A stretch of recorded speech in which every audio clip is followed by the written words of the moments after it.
Now, please welcome to the podium, MSUE alum, quick plug there, Jeremy Janine, President of Urban Milwaukee, to introduce our speaker.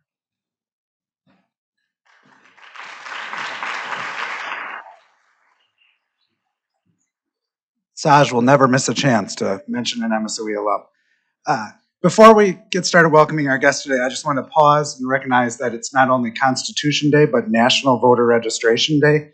I don't think anyone in this room needs to be told there's an election coming up, but I encourage you to tell at least 5 of your friends, not right now on your phone, but later. And if James Madlam is here somewhere, James, I promise I will wear your Miller Communications vote shirt later and take a selfie as you requested. Milwaukee film has a very special place in my heart. I got married in 2016, but before that, my wife and I, one of our regular date nights, and it continued since we've been married, was this monthly event we would go to with about 1,000 of our best friends. We'd sit in a dark room together, and it was the monthly member screening for Milwaukee film. I don't remember exactly what turned me on to Milwaukee film, and I'm not a film buff. I'm not a cinema geek of any kind, French New Wave, anything like that is words that are lost on me. But it was this communal thing, going every month to the Oriental Theater to watch a movie together. And then often enough discussing it with people I knew or people I had just met afterwards in the hallway. And watching Milwaukee film grow through that process was really great. And it was tough to see, like, well, where's the ceiling for this? It just, every year it's bigger and better, bigger and better. And then the pandemic hit. And that obviously has been a huge challenge for cinema, not just nonprofit film organizations, but organizations everywhere that are showing movies. And Milwaukee film is not exempt from that. But at the same time, Milwaukee film has taken over the Oriental Theater, maintaining this landmark that I, oddly enough, went to a 40th birthday party that was there over the weekend. So it's not just a place for movies, but it's a place for parties and gathering. And last spring, they took over the Downer Theater, which had been shuttered for almost a year. And a lot of that is due now to Ann Reed, who joined Milwaukee film at the end of 2023. Before that, she started her career as a trial attorney, and then made the logical move to the Wisconsin Humane Society to lead that. And I don't want to steal any more of her thunder. I'm sure there's some trailers that probably play before she gives her presentation, but Ann Reed, Executive Director of Milwaukee Film.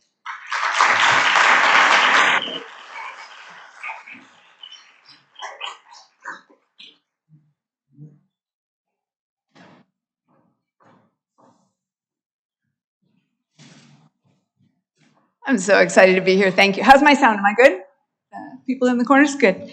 I have a family history with Rotary. My dad moved around a little bit during his professional life, and everywhere he went, he started a new Rotary club. I think he started 3.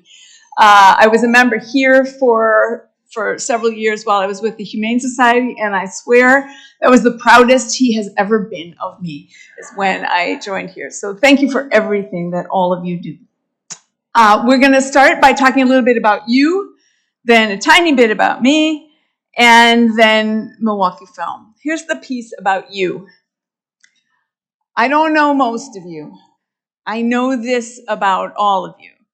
You had a moment. You have had at least one moment that centers around film. Maybe it shaped your life. Maybe it created an indelible memory. You had a moment around film. I want you to take a second and think of it now. Anybody need more time? All right, I won't call on you, but I want us to all establish for each other that film already means a lot to us before Ann even starts talking. Raise your hand if you have a moment. Right? Film means a lot to us. I want you to lodge the moment in your mind. I was hoping you'd have a little notepad so you could write it down, because on our way out of here, I want you to share your moment with somebody that you're walking out with. We do not talk about this enough. We have a shared depth of connection to film, and we don't share with each other that we all have that, and it's important that we do. So remember, because we're going to come back to this point. Let's talk a little bit more about what that moment was. Again, I promise I won't call on you. For whom was it about the content of the film, the power of the story, a documentary that alerted you to an issue that you hadn't understood before, when you first fell in love with Orlando Bloom? Raise your hand if it was content. For whom was it the people you were with? Was it the kids you ran or you got out of school and snuck into the theater? Was it the first date? For me, it was my mom, one of my big moments. Raise your hand if it was that. We have so many ways of connecting to film. A little bit about me. My career in film is in its 9th month. And it's in that period when you have learned so much and you just can't wait to share it with people. I'm constantly thinking, how did I not know this? And it's really fun to be able to go out there. Before that, as Jeremy said, I was at Reinhardt Burner for almost 30 years. Shout out to Rob and Kristen and Dave, my old partners. After that, it was animals. That was very cool.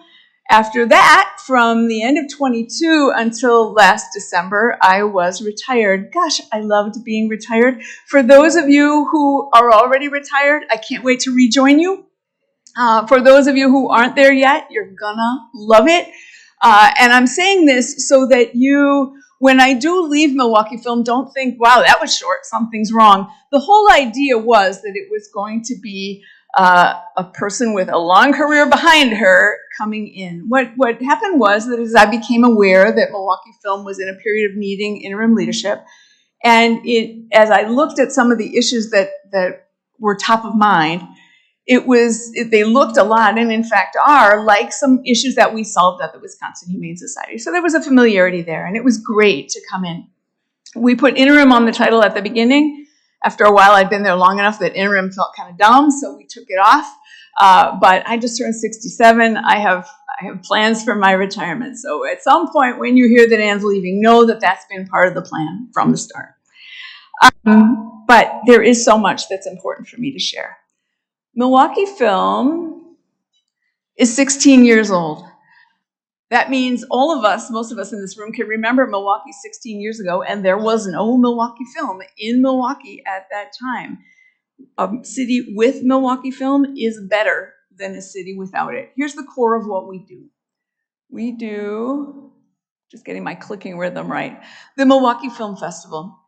It used to be in the fall, now it's in the spring. In 2024, 301 films over a 15-day period. 32,000 people came through our doors.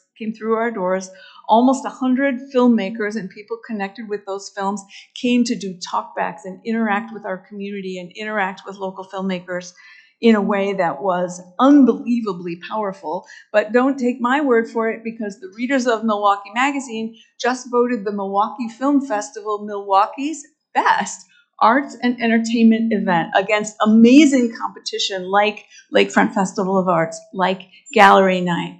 The reason they voted it the best is it really is amazing. And I have to say, this year's festival was my first film festival, and I still can't get over that feeling of just awe at the quality of what was going on.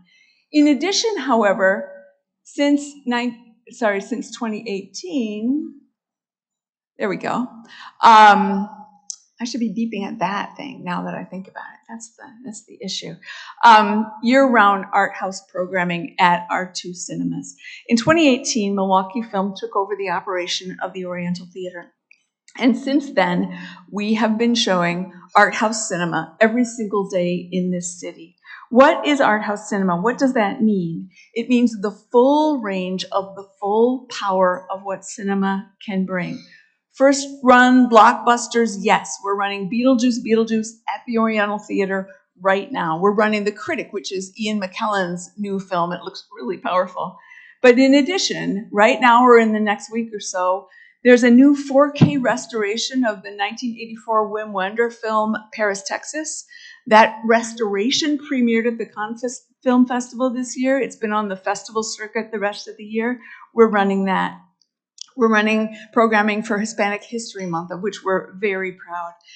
We are excited to welcome the Friday Night Freak Show, WMSE partnership, also a partnership with Three Sheeps Brewing, welcoming it because, as we'll get to, the Times Theater had been the partner for a long time for Friday Night Freak Show, and they aren't showing films anymore. That's why I need to talk to you, because theaters aren't showing films anymore. We were delighted and honored to step up, and our first film is Quentin Tarantino's Reservoir Dogs. It's this Friday, and you should go. I think there's like a DJ show beforehand. We're now getting different from my generation, but it looks really cool. The Milwaukee Muslim Film Festival is coming up. Thank you, Janan, and everybody that you work with. That's a partnership that we're deeply proud of, and that will come up in October. But when I say art house programming, the film I want to tell you about is The Passion of Joan of Arc, a 1928 silent film. It's the staff pick of one of our Cinematechs, Jalen. The film critic Pauline Kael, the woman who plays Joan of Arc in this film, her name is, let me get it right, Renee Maria Falconetti. The critic Pauline Kael wrote that her portrayal, quote, may be the finest performance ever recorded on film. Roger Ebert wrote, you cannot know the history of silent film unless you know the face of Renee Maria Falconetti. There are not a lot of places today where you can see the performance and the face of Renee Maria Falconetti, but you can see it at the Oriental Theater coming up this month. That's what art house programming is. It's all of it. It's the full power of what film can bring to a city. In addition, that worked. That was great. Two historic theaters in this city are being preserved by and because of Milwaukee Film. One is the iconic Oriental Theater on Farwell Avenue, dates to 1927, coming up on its 100th birthday. It is, the feeling of being in there is unbelievable, and if you haven't been, you really need to go. But in addition, we were able this spring, as Jeremy said, to turn the lights back on at Wisconsin's oldest theater, the Downer Theater on Downer Avenue. And we are now operating art house cinema 365 days a year at both of those buildings. Here's what I need you to know.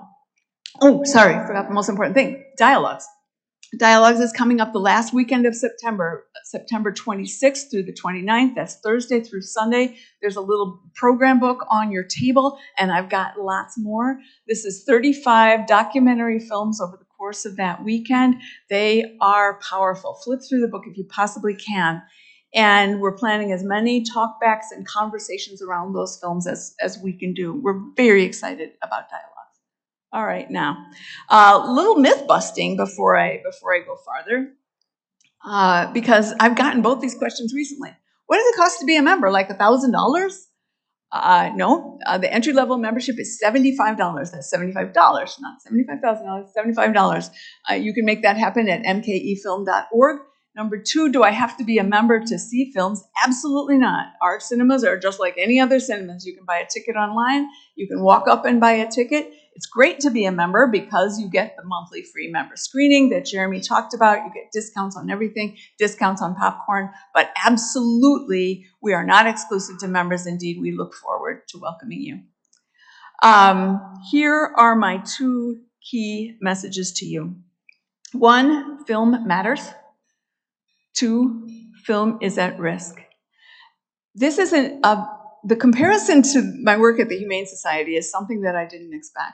When you're trying to help animals, everybody already understands that animals need help. Everybody knows that homeless animals are in trouble and need assistance. So if you're the one trying to help them, all you have to do is find the people who want to solve that problem and talk to them about how working with you can help them solve it. Film is different. We take film for granted.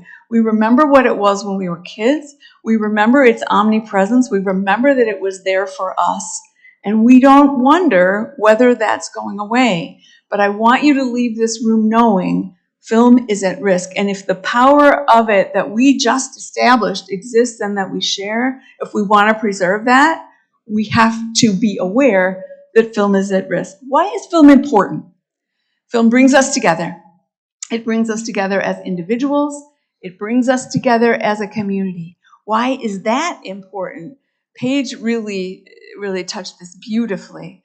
We learned during COVID the deep damage that happens to us as individuals and as groups when we are not brought together.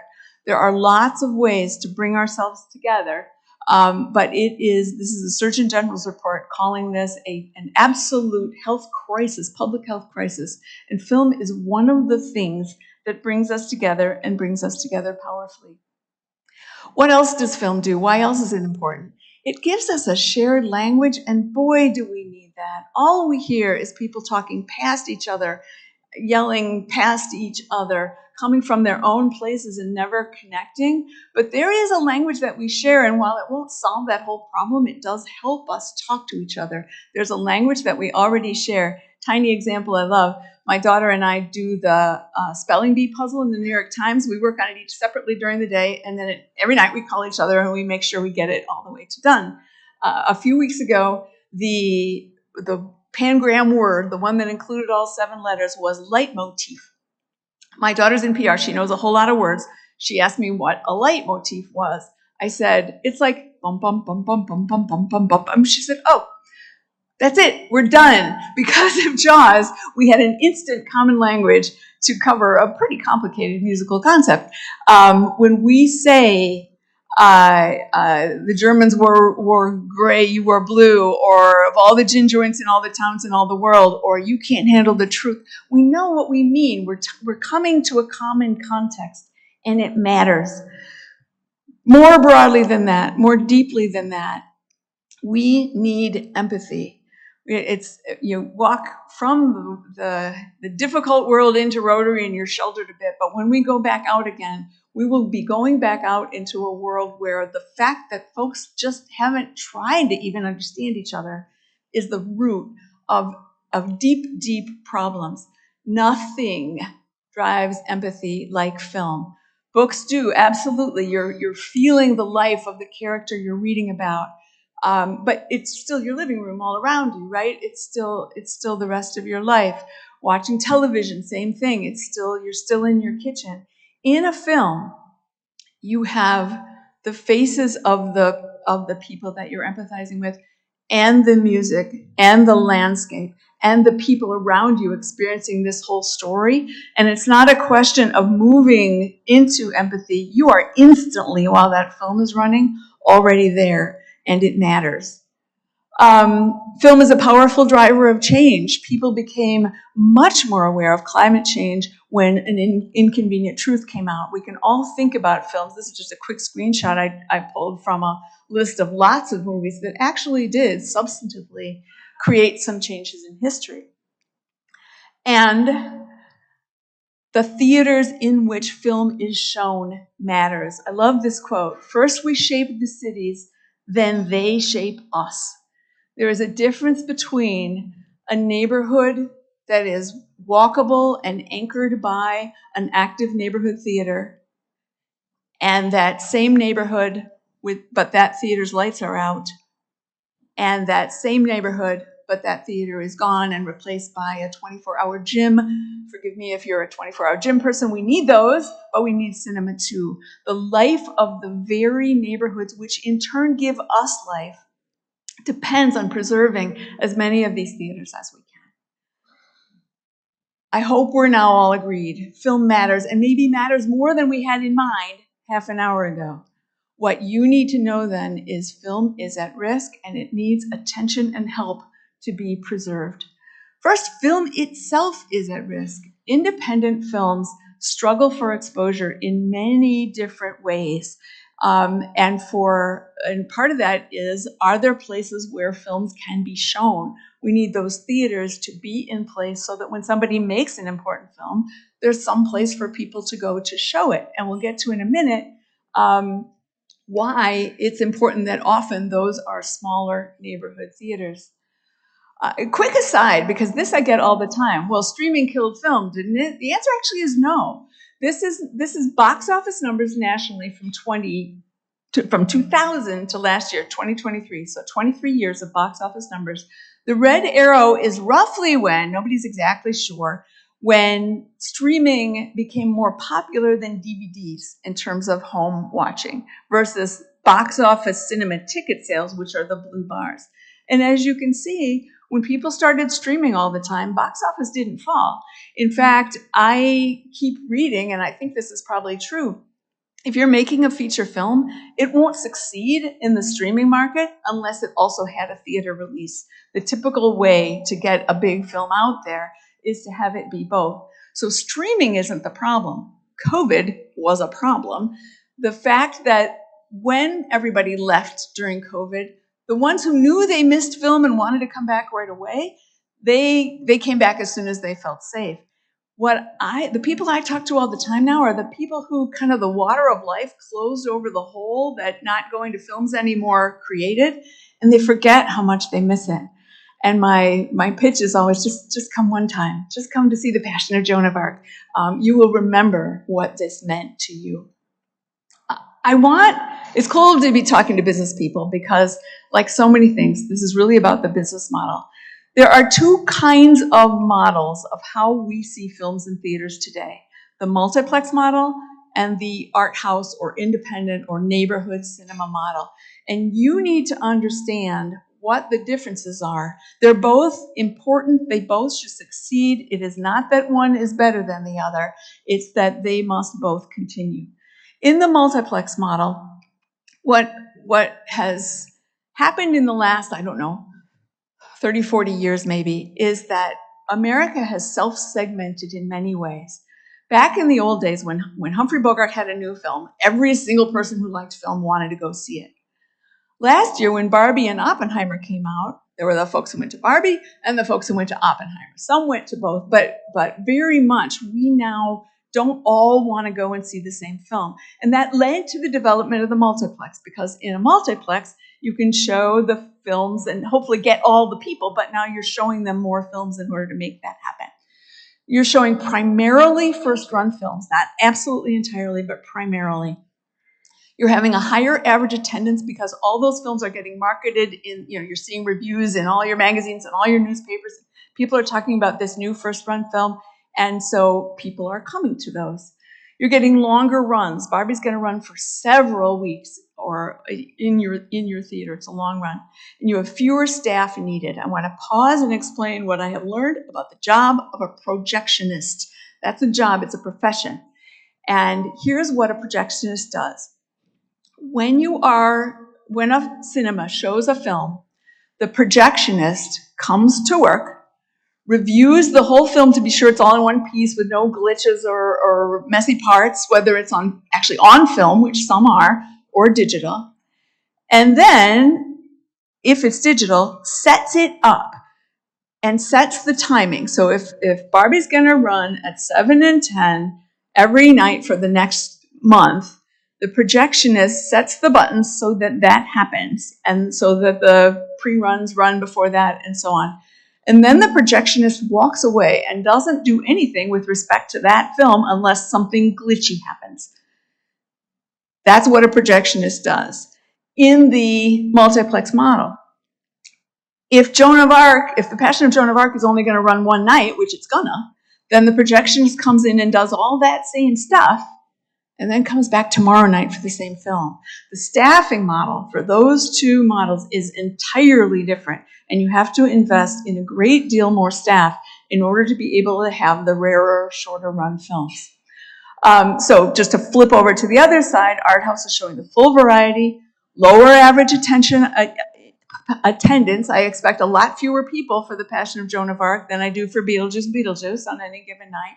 Shorter runs. This is like a special moment, and more staff needed, especially more staff needed per film and per attendee. In both models, you're sending basically half your ticket revenue to the people that gave you the rights to show the film. What this means is that in the multiplex model, it's never going to be absolutely churning out cash for you, but it can be done by a private for-profit owner. It's possible. And that's what you see. That's what's happening when you go to a multiplex. Art house work cannot be done at a surplus on for anything other than a nonprofit model. You need people stepping in to say, we are also going to contribute money, get the tax deduction from it, which is what nonprofits are all about, in order to support this. Otherwise, it is not going to work based on ticket sales alone. And that's something that we all really need to know and understand. So film is at risk. We've lost about 3,000 movie screens since 2019, and most of them are going to be your smaller neighborhood theaters. Why? Because, as we just established, it is easier to run a multiplex. So film neighborhood theaters are disappearing. They are disappearing here. The Downer did actually close and was closed for months. The Oriental was this close. The Times, I'm so sad to say, has moved away from a cinema model. They're not us, but we're fans and really love to see all cinemas succeeding. Cinemas are closing. We have a new term. It's called the cinema desert, where people really live far away from the nearest place, multiplex or neighborhood, that they can see a film. There is a movement to save them. You see the little picture of the Downer in this wonderful article in Variety that I really love. Either sometimes you'll see an article that a celebrity has moved in to actually buy a theater that was in danger of shutting down. Nonprofits are stepping in and to ownership, not just exhibition, at theaters that are shutting down. And it is critical to us that that continue. So the work isn't easy. It needs help. If you're helping, we're grateful. And it matters. We just shared that it has mattered to each of us. What if we were the last generation to be able to all raise our hands and say we had a moment? That's not impossible. That is not impossible. And we need to come together to be sure that film thrives. I want to talk a little bit. I'm going to go to some notes I wrote just to be sure I don't mess up. There we go. We have been in the news lately, and not always in ways I loved, and I just want to speak to that a little bit. We announced some changes this summer and also some changes last fall, in which some of the work that we were doing that wasn't directly related to showing film in our theater, we were ending and did end. We ended some very cool programs that we were doing with school kids. We ended some mentoring and networking programs that we were doing for local filmmakers. And we ended some events that we were planning, this was last year, where the goal of the event was to bring different people in different communities in our city together and to have an event that really celebrated our different communities and bringing them together. And those events tended to be less connected to film and more connected to that bringing together than normal film exhibition would be. We took a lot of criticism for ending those programs. And when you read some of that criticism, if you care to, the theme tends to be that they were good programs and we should have kept them. And they were good programs. And we loved them and we missed them. So here's what I want. If you go out of here, somebody might ask you, did Ann talk about the changes that Milwaukee Film made when she talked to Rotary? And here is the message that I want you to take out. 2 parts. Number 1, if we could have kept those programs, we would have. And I don't, the laugh was just that I have to say this a lot, but there's no humor in it. Milwaukee Film was faced, as many organizations that you are working with, that you are on the board of, the arts organizations that you are a fan of, are participating in. This is happening all over town and all over the country. Nonprofit organizations who sell tickets are having to rethink what they are doing. And we are one of many who was really facing a choice between making some very disciplined and difficult changes or really facing the possibility of not existing at all. And as I think we've all established, us not existing at all is just not acceptable. So I want you to know it truly was. Somebody asked me, is it really that existential, is the way the question was phrased, and the answer is yes. We were at a point where we were looking at the cliff and we needed to make decisions. Secondly, I want you to be really proud of us and the way we did it. And I want you to start to feel like you want every nonprofit that you are involved with to make decisions in this way, because here's what we said, what our board said, what our leadership said. Okay, what are the things that only we can do? And if we go away, they go away. The answer to that question was as simple as the Milwaukee Film Festival and year-round art house programming, keeping 2 historic cinemas open and thriving. If we were to end, that would end. and it can't end. What are the things that we're doing, and maybe somebody else can't do exactly the way we do, but they're doing things that fall in that family, so that if we were to go away, those things would continue? Answer: touching kids through the arts. Lots and lots of organizations in town are doing wonderful, wonderful work around that. Helping filmmakers network and connect. I would say that's not that well developed right now, other than the work we were doing, but it is possible to do, and there are organizations who stand in a place where they can step into that space. And bringing different communities together in our community. God bless all the wonderful organizations who are doing things around that. So for us to say, we can and must stick to film, and if we do, we can go deeper in each of the areas that we were trying to reach with the programs we ended, because we're doing it through this thing that only we can do. So, kids, film has been touching kids' lives since it was invented. We can now, knowing that we are doing just film, focus on growing even farther the programming that we're doing for kids. We have a great film coming up called The Wild Robot. Take your kids. But thinking about how can we turn these into small events and curated series and things like that. Helping local filmmakers. The Milwaukee Film Festival has had a program that we're proud of and didn't touch called Cream City Cinema. It's a fantastic opportunity for a local filmmaker to get their film in front of an extremely wide audience. Things like that, where we can support local filmmakers through our own exhibition of film, we're more committed to than ever and didn't touch. And then bringing our community together. Film tells stories and has been telling deep stories about communities of people that both the things we should learn that are wonderful about them and the challenges that they're facing that we don't yet have full empathy for. So when we curate films for Hispanic History Month, when we partner with the Muslim Film Festival, when we continue without the slightest step back our Black Lens programming series, our Cine Sin Fronteras filmmaking series, our genre queer filmmaking series, both in the festival and around the year. These are ways that we can get to these issues through our core focus on film and stick around to be doing that into the years to come. So it was absolutely necessary. There were no options, and we will not step away from any of the topics that we were trying to touch through the programs we ended, because we can get there even more powerfully, I believe, through film. Remember your film story. You're going to tell it on the way out. What are your questions for me?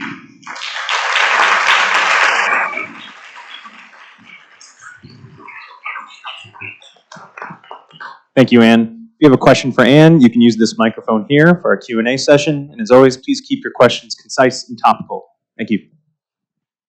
I'll try to be brief. Aaron will cut the mic. Congratulations on a great talk. You used some words like mattering, empathy, etc., in talking about film. And they connected with work that we're doing with kids and mental health. And we're talking about the lack of mattering and their lack of empathy and so forth. So the question is a film question.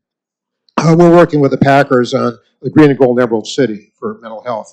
And we thought of a play called The Wiz with Green Bay. So the question is, under Youth Voice, are you aware of any instances when youth produce film on consequential topics and the result of that application from a standpoint of behavioral change, where youth take charge, youth do the film, youth produce the film for behavioral change? I am not. And that's the prospect of that is really cool. If you don't mind, since my short answer is no, I will say that that's exactly the kind of thing that through our ability to exhibit, if that film exists, we could show it. And we can bring people, and we can create an iconic space in which to see it. And one of my favorite things to do is to partner with nonprofits of all kinds. What kind of impact are you trying to have? God bless the direct work doing it and those who are funding that.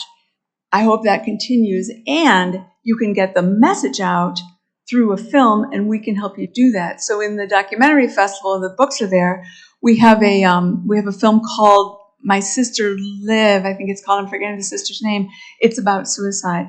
We're partnering with the Charles E. Kubly Foundation, whose mission is around that. We have another amazing film about kids on the spectrum and a camp they go to, and how that idea of imagining being somebody else is changing for them. I love partnering with nonprofits on films that tell the story they want told. Hi, Anne. Thank you so much for your leadership of Milwaukee Film for however long it is. I hear things like through the grapevine, and I thought I would come right to the source. One is any status on renovations to the Downer Theater. And two, I guess it's more of a bigger picture question. I heard about some discussion of creating a theater district that would go from like the Downer to the Oriental. Can you speak to that? I'd love to. So first of all, they told me not to raise money from this podium. There's how to find me. And that's especially relevant to the Downer. So right now we are renting the Downer under a 5-year lease. We have an option to purchase it. We're having discussions with people about that right now. My current plan on renovations to the Downer, everybody asked about the seats in the bathrooms. What I would like to do is lock down the Downer as permanently protected from the private market, like it's in the hands of a nonprofit whose mission is to steward it, and get that locked down, and then start talking to a different set of potential funders about the renovation of Wisconsin's oldest theater. There are national foundations who might be interested in this. I've sat in those seats. I've gone to those bathrooms. Can it be better? Yes. Is it unbearable? Absolutely not. Go to the Downer, you'll see. So I see the Downer project as in 2 phases, with renovation coming later. As to the theater district, or the cinema district, we're super excited about it.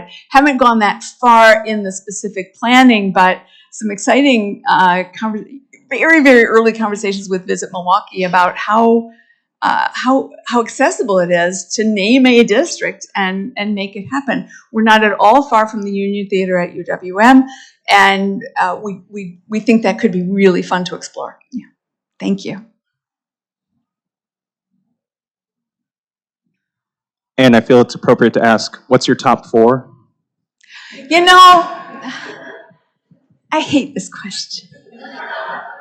And I hate it because my own personal tastes are so mainstream.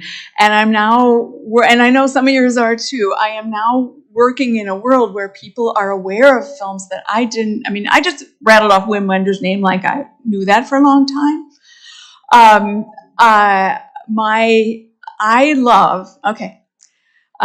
The other night I was working late on something, feeling kind of stressed, and Apollo 13 is on TV. I will watch Apollo 13 every time it's on, even if it's back to back to back to back to back. Because when he says failure is not an option, or I believe this is going to be our finest hour, I'm sitting there saying, whatever is keeping me up late, I think I can do it, because they brought those guys home. I love that. I love heist movies, like Ocean's 11. I like that kind of stuff. Tootsie, over and over and over. I was a professional woman, a new professional woman, when that came out, and I really felt a lot of the messages that film was telling.